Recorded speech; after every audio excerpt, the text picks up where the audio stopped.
रहीम नाज़रीन अस्सलाम वालेकुम, मैं हूँ इमरान वसीम। नाज़रीन, प्रोग्राम में हम बात करेंगे खैबर पख्तूनख्वा के वज़ीर आला सुहेल अफरीदी जो कि लाहौर के 3 रोज़ा दौरे पर आए थे।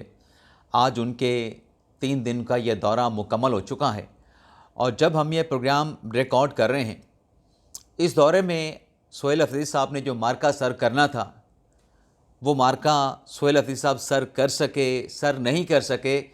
लेकिन वो इस दौरे को मुकम्मल करने के बाद या तो पेशावर रवाना हो चुके होंगे या अब से कुछ देर के बाद वो पेशावर के लिए रवाना हो जाएंगे। लेकिन इस रवानगी से कबल आज दिन का आगाज़ सुहेल अफरीदी साहब ने साफ़ियों के साथ मुलाकातों से किया। मुख्तलिफ़ सेशंस में मुख्तलिफ़ साफ़ियों के साथ उन्होंने मुलाकातें की। हर साफ़ी को मल्टीपल क्वेश्चन करने का मौका मिला। लेकिन नाज़रीन, मीडिया के साथ इस इंटरेक्टिव सेशन में सुहेल अफरीदी साहब को 2 से 3 सवालात ऐसे लगे कि शायद वो फुल टॉस हैं और उन सवालात पे सुहेल अफरीदी साहब ने छक्का लगाने की कोशिश की, बॉल को ग्राउंड से बाहर फेंकने की कोशिश की। लेकिन नाज़रीन, वो फुल टॉस नहीं थी। सहाफ़ियों के वो चंद सवालात दरअसल गुगली थे और उस गुगली को रीड ना करने पर अफरीदी साहब तो छक्का लगाने जा रहे थे, लेकिन अपनी किलियां, अपने स्टंप जो है वो उड़वा बैठे। अब वो सवालात क्या थे और इस सेशन में मज़ीद क्या सवालात हुए, कितने सेटिस्फैक्ट्री उन सवालात के जवाब थे, इस प्रोग्राम में नाज़रीन सारी डिटेल आपके साथ हम शेयर करेंगे। लेकिन प्रोग्राम का आगाज़ करने से पहले आपसे दरख्वास्त के चैनल को सब्सक्राइब कर लें, बेल आइकॉन का बटन प्रेस करें। वीडियो पसंद आए तो इसे लाइक और शेयर ज़रूर कीजिएगा। नाज़रीन, स्ट्रेट अवे हम बात करेंगे जो मंसूर अली खान साहब ने सवाल पूछा। एंकर हैं, सीनियर साफ़ी हैं। वैसे हमें तो ऐसे इंटरेक्टिव सेशन में ना तो पीटीआई वाले बुलाते हैं ना हुकूमत वाले बुलाते हैं। पीटीआई वाले वैसे गालियां देते हैं और हुकूमत वाले वैसे लिफ्ट नहीं कराते। लेकिन गालियां सोशल मीडिया पे खूब जो है वो सुनने को और पढ़ने को मिलती हैं। लेकिन चलें, ये वैसे मैंने लाइटर नोट पे जिक्र किया।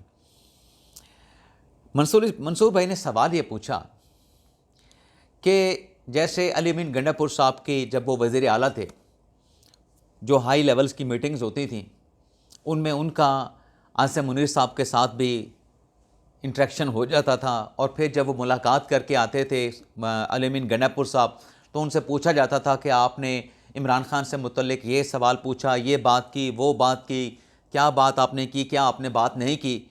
अब मंसूर अली खान साहब के सवाल पूछने का अंदाज़ कुछ और हो सकता है, अल्फाज कुछ और सकते हैं, लेकिन सवाल उसका खुलासा यही था।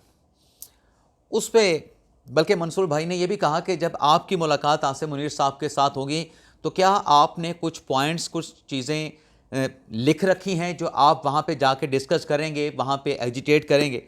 तो पहले तो इस सवाल को जब उन्होंने एड्रेस किया, जनाब सुहेल अफरीदी साहब ने कहा कि बिल्कुल जब मुलाकात होगी, मैंने लिखा हुआ है, तो मैं अपने सूबे के मसाइल उनके साथ डिस्कस करूँगा। अब वो सूबे के वज़ीर आला ख़ुद हैं, सूबे के मसाइल उन्होंने ख़ुद एड्रेस करने हैं क्योंकि चीफ़ एग्जीक्यूटिव हैं। लेकिन वो उन्होंने आगाज़ इस बात से किया कि मैं आसिम मुनीर साहब के साथ सूबे के मसाइल डिस्कस करूँगा। इस बात को फिर क्लियर किया मंसूर अली खान साहब ने कि सूबे के सियासी मसाइल, जिस पर फिर अफरीदी साहब ने कहा कि बिल्कुल सूबे के सियासी मसाइल जो हैं मैं आसिम मुनीर साहब के साथ डिस्कस करूँगा। लेकिन नाज़रीन, ये बात भी, सवाल का ये जवाब भी अफरीदी साहब का सेटिस्फैक्ट्री नहीं था। तहरीक इंसाफ जो तहरीक चला रही है, तहरीक इंसाफ जो हुकूमत के ख़िलाफ़ जो मूवमेंट चला रही है, उसमें तहरीक इंसाफ का, इमरान खान साहब का क्या कहना है कि फ़ौज का सियासत में किरदार नहीं होना चाहिए, फ़ौज का सियासत में कोई रोल नहीं होना चाहिए। तो जब आपका मैनिफेस्टो ये है, आपका नारा ये है, तो फिर आप मंसूर भाई के सवाल पे जो छक्का लगाने की कोशिश कर रहे थे कि हाँ बिल्कुल, मंसूर भाई ने तो कहा भाई सियासी मसाइल डिस्कस करेंगे। पहले तो वो कह रहे थे कि नहीं, मैं सूबे के मसाइल डिस्कस करूँगा। भाई सियासी मसाइल भी आप कैसे डिस्कस करेंगे जब आप कह रहे हैं कि सियासी मामलात में फ़ौज का किरदार ना हो? तो फिर आप सियासी अपने जो मसाइल हैं सूबे के, वो कैसे वहाँ पे जाके फिर डिस्कस करेंगे? तो आप अपनी बात के, अपने नारे के ख़िलाफ़ जा रहे हैं। सियासी अगर सूबे के मसाइल हैं तो सियासी लोगों के साथ बैठ के उनको हल करें। दूसरा सवाल नाज़रीन, खैबर पख्तूनख्वा में दहशत गर्दों के ख़ात्मे के लिए इंटेलिजेंस बेस्ड ऑपरेशन से मुतल्लिक हुआ। ये मैंने जो पॉइंट्स निकाले हैं, मेरा दूसरा पॉइंट ये है। इस पे नाज़रीन, सोहेल अफरीदी साहब ने कहा कि ये मिलिट्री ऑपरेशन हम तो कहते हैं कि मसले का हल नहीं है, और कबाली अमायदीन भी ये कहते हैं, लेकिन उन्होंने कहा कि मिलिट्री ऑपरेशन दरअसल जो है ये अपनी मर्ज़ी अपनी अना के लिए कर रहे हैं। फ़ौज जो है मिलिट्री ऑपरेशन अपनी अना के लिए कर रहे हैं, और फिर उन्होंने कहा कि ये बदमाशी कर रहे हैं। फ़ौज जो है ये मिलिट्री इंटेलिजेंस बेस्ड ऑपरेशन करके बदमाशी कर रही है। भाई फ़ौज बदमाशी नहीं करती, फ़ौज ये मिलिट्री इंटेलिजेंस ऑपरेशन नहीं करती। आप अपने इदारों को स्ट्रेंथन कर लेते खुद ही। ये अमन व अमा की सूरत हाल तो आपके अपने डोमेन में आती थी। इतने सालों से, जब से नेशनल एक्शन प्लान बना है, आपने काउंटर टेररिज्म डिपार्टमेंट को स्ट्रेंथन नहीं किया, वहाँ पे आपने नफरी अपॉइंट नहीं की। अब पंजाब में या सिंध में वहाँ पर जो दहशतगर्दी के जो मामलात हैं उसको CTD देखती है, काउंटर टेररिज्म डिपार्टमेंट देखता है। आपने उसको स्ट्रेंथन नहीं किया तो तभी फ़ौज को जाके ऑपरेशन करने पड़ते हैं। कोई बदमाशी वो नहीं कर रहे होते। आपके सूबे में अमन को बहाल करने के लिए वो अपनी जानों का, अपने खून का नजराना पेश कर रहे होते हैं।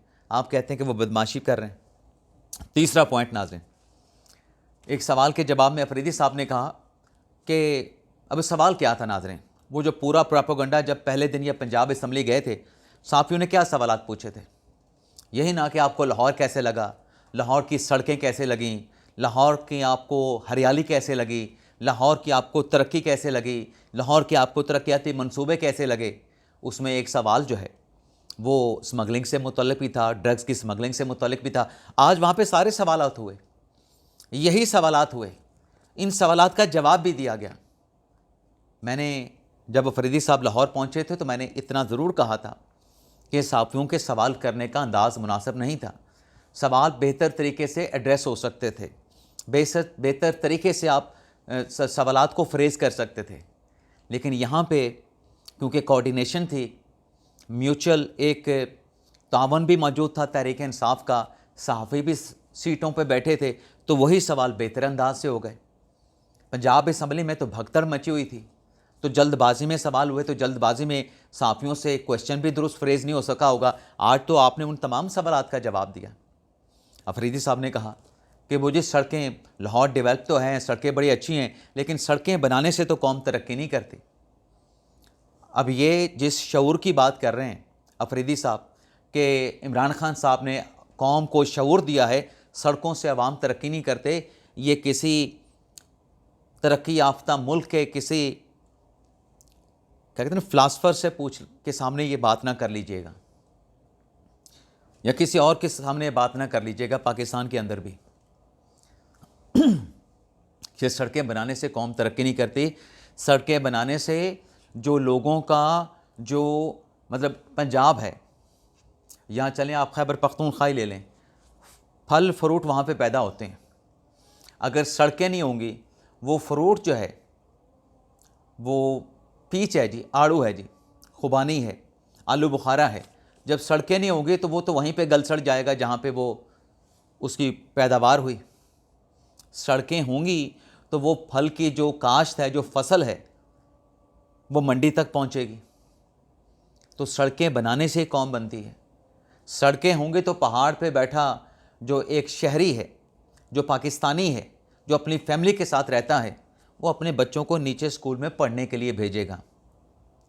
सड़कें नहीं होंगी तो कैसे भेजेगा?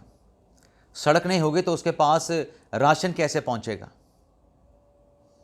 और जब सड़कें बनती हैं तो रोज़गार के और भी मौके पैदा होते हैं। लेकिन आज ये सारे सवाल पूछे गए। मंसूर भाई कह रहे थे कि NBP गाड़ियाँ जो नॉन कस्टम पेड NCP गाड़ियाँ, उससे मुतल्लिक सोहेल अफरीदी का जो जवाब था वो इत्मीनान बख्श नहीं था। मैं तो कहता हूँ बाकी अभी ऊपर जो मैंने जिक्र किया उन सवालों का जवाब भी उनका सेटिस्फैक्ट्री नहीं था। और जहाँ तक सोहेल अफरीदी साहब ये कह रहे थे ना कि कायदे आज़म ने कबायली एरियाज़ को 100 साल तक की रियायत दी थी कि आप NCP गाड़ियाँ, नॉन कस्टम पेड गाड़ियाँ इस्तेमाल कर सकते हैं। कायदे आज़म मोहम्मद अली जिन्ना विजनरी लीडर थे, लेकिन शायद उनको भी नहीं पता था और डेफिनेटली नहीं पता था कि 2000 से चंद साल पहले और 2000 के बाद का पाकिस्तान कैसा होगा। 2000 से पहले का और 2000 के बाद का ये रीजन कैसा होगा, अफ़गानिस्तान कैसे होगा, दहशतगर्दी के मसाइल क्या होंगे। उस वक्त तो दहशतगर्दी का कोई चक्कर भी नहीं था जब कायद-ए-आज़म मोहम्मद अली जिन्ना ने ये कंसेशन दिया था, और ये कंसेशन दिया गया था कबायली एरिया को। चलें इसी बात पे आ जाते हैं। कबायली एरिया तो ख़त्म हो गए, जो ट्राइबल एरिया का खैबर पख्तूनख्वा में इंज़माम हुआ उसके बाद तो ट्राइबल एरिया ख़त्म हो चुके हैं, फाटा पाटा सारे ख़त्म हो चुके हैं। वो खैबर पख्तूनख्वा के जो लॉज़ हैं उनके नीचे आ चुके हैं, तो फिर उन लॉज़ की इम्प्लीमेंटेशन करवाई जाए। और फिर एक और सवाल के जवाब में जनाब सोहेल अफरीदी साहब ने कहा कि मुज़ाहमत होगी तो मफ़ामत होगी। ये बात माज़ी में जब इमरान खान साहब हुकूमत में थे तो मरीम नवाज़ ने भी की थी कि मुज़ाहमत से ही मफ़ामत का रास्ता निकलेगा। लेकिन ये जो अफरीदी साहब बात कर रहे हैं ना, आज की उनकी बात का मरीम नवाज़ की बात के साथ कोई कंपैरिजन नहीं। मैं कुछ हक़ाइक़ आपके सामने पेश करूँगा। जब मरीम नवाज़ ने कहा था ना कि मुज़ाहमत होगी तो मफ़ामत का रास्ता निकलेगा, उस वक्त जो खान साहब के अपने इत्तेहादी थे वो खान साहब के साथ नहीं थे। खान साहब का अपना इंटरव्यू, अपने बयानात मौजूद हैं कि हमें पार्लियामेंट में लेजिस्लेशन के लिए जो अरकान हैं, जो वोट हैं, वो सिक्योरिटी इंटेलिजेंस एजेंसियों के ज़रिए हमें अपने वोट पूरा करने पड़ते थे। यानी वो मजबूरी के साथ इमरान खान साहब के साथ चल रहे थे। और जो इस्टेब्लिशमेंट थी, उस इस्टेब्लिशमेंट के भी, बाजवा साहब की इस्टेब्लिशमेंट थी, फैज़ हमीद साहब थे, उनके भी बहुत सारे रिजर्वेशन थे। भाई आपके गवर्नेंस के बहुत सारे मसाइल खैबर पख्तूनख्वा में भी हैं, पंजाब में भी हैं और मरकज़ में भी हैं। ना आपकी फ़ॉरेन पॉलिसी चल रही है, दोस्त ममालिक तो छोड़ें, दुनिया के किसी मुल्क के साथ आपके अच्छे ताल्लुकात नहीं। आप सफारती महाज पर भी कामयाबी हासिल नहीं कर पाए। पंजाब में आपने बुज़दार बिठा दिया है, खैबर पख्तूनख्वा में आपने महमूद ख़ान को बिठा दिया है। तो इस्टेब्लिशमेंट तो इस बात पे सवाल करती रहती थी कि भाई इन चीज़ों को दुरुस्त करें। आपका 1 पेज तो जुलाई 2018 के इलेक्शन के कोई 7-8 माह के बाद फट चुका था, और कोई 9 मई भी अपोजिशन ने नहीं किया था। उस वक्त की अपोजिशन ने, ना नून लीग ने किया, ना पीपल्स पार्टी ने किया, ना पूरी PDM की किसी अपोजिशन की जमात ने किया। आप लोगों का मसला सबसे बड़ा तो 9 मई है। और दूसरा वो जो 1 पेज है, जैसे मैंने कहा कि बाजवा साहब का, इमरान खान साहब का और फैज़ हमीद साहब का, उसमें बहुत सारे सुराख थे, उससे हवाएं गुजर रही थी, हवाएं आ रही थी। इस वक्त जो 1 पेज है, हुकूमत की इत्तेहादी जमातें बिल्कुल एक दूसरे के साथ इंटैक्ट हैं, ऐसे जुड़ के ठहरे एक दूसरे के साथ कि बीच में से हवा नहीं निकल सकती। और इस्टेब्लिशमेंट के साथ भी उनके ताल्लुकात ठीक हैं। वहाँ पर तो सिर्फ बाजवा साहब और इमरान खान साहब ये अकेले थे, या फैज़ हमीद साहब से ट्रैका था। यहाँ पर तो पूरा इदारा और जो इत्तेहादी हुकूमत है वो एक दूसरे के साथ मुशावरत के साथ, कोऑर्डिनेशन के साथ आगे बढ़ रहे हैं, और आप अकेले इधर बैठे हैं। आप कहते हैं मुज़ाहमत करेंगे तो मुफ़ाहमत हो जाएगी। ये तो सूरत हाल इंटायरली तब्दील है। सबसे बड़ा मसला तो आपके लिए 9 मई का जो आपके गले पड़ा हुआ है, और 9 मई का केस उन्हीं लोगों का केस है जिनके खिलाफ आप सोशल मीडिया पे कंपेन करते हैं, जिनसे मुतल्लिक आप कहते हैं कि मेरी मुलाकात हुई। अफरीदी साहब कहते हैं मैं सूबे के मसाइल या सियासी मसाइल उनके साथ डिस्कस करूँगा। और जिस शऊर की बात सोहेल अफरीदी साहब कर रहे थे कि सूबे में बड़ा शऊर आ गया है, वो भी मुज़म्मिल शाह साहब ने, एंकर हैं एक्सप्रेस न्यूज़ के, वो खोल के उन्होंने बयान कर दिया कि पिछले 13-14 साल से आपकी खैबर पख्तूनख्वा में हुकूमत है। आप तो तालीमी इनकलाब लाने के लिए आए थे, आप तो सेहत का इनकलाब लाने आए थे। पिछले 13 सालों में, 14 सालों में जो खैबर पख्तूनख्वा का लिटरेसी रेस है वो 50%, 13 साल पहले था, आज भी 50% है। 50 लाख बच्चे खैबर पख्तूनख्वा के घरों से बाहर हैं। अब इस पर अफरीदी साहब क्या कहते हैं, वो जी हमने नया सर्वे करवाया है, उसमें 50 लाख बच्चे नहीं बल्कि 26 लाख बच्चे बाहर हैं। भाई 26 लाख भी बाहर होना, जो कि अफरीदी साहब भी एतराफ़ कर रहे थे कि नहीं होने चाहिए, कि 14 साल से जब आप वहाँ पे हुकूमत कर रहे हैं, आपका तो मैनिफेस्टो यही था कि हमने जो बच्चे स्कूल नहीं जा रहे उनको हमने स्कूलों में लेके जाना है। आपने पहले दिन यही कहा था, इमरान खान साहब ने यही कहा था। जब आपको खैबर पख्तूनख्वा में हुकूमत मिली थी तो आप तो बच्चे नहीं ले पाए ना। कौन सा शऊर आपने दिया आवाम को। और फिर असीर क़यादत की फ़ैमिली के लोगों के साथ मुलाकात की और परवेज़ इलाही साहब को भूल गए। परवेज़ इलाही साहब के साथ मुलाकात करना याद ही नहीं था, उनके शेड्यूल में नहीं था। और फिर आगे चल के नाजरीन ड्रग्स से मुतल्लिक क्या बात करते हैं। वादी तीरा में जो ड्रग्स की स्मगलिंग, ड्रग का कारोबार होता है, उस पर अफरीदी साहब कहते हैं कि ये बिल्कुल ऑपरेशन करें तो हम इनको फैसिलिटेट करेंगे। भाई ये क्यों ऑपरेशन करें? सिक्योरिटी फोर्सेस क्यों ऑपरेशन करें? ये तो आपको करना चाहिए था। फिर आप कहते हैं फ़ौज बदमाशी कर रही है। वादे 13 में जब आप एक्सेप्ट कर रहे हैं कि ड्रग माफिया वहाँ पे मौजूद है, ड्रग का कारोबार होता है, ये फिर आपको ऑपरेशन करना चाहिए। आप फिर उनकी तरफ क्यों देख रहे हैं? एक तरफ कहते हैं कि वो बदमाशी करते हैं, दूसरी तरफ कहते हैं कि ऑपरेशन करें, हम फैसिलिटेट करेंगे। ये तो मीठा मीठा हप हप और कड़वा कड़वा थू थू। एक तरफ आप कोई बात करते हैं, दूसरी तरफ आप कोई बात करते हैं। आपकी पहली बात दूसरी बात के साथ मैच नहीं कर रही होती।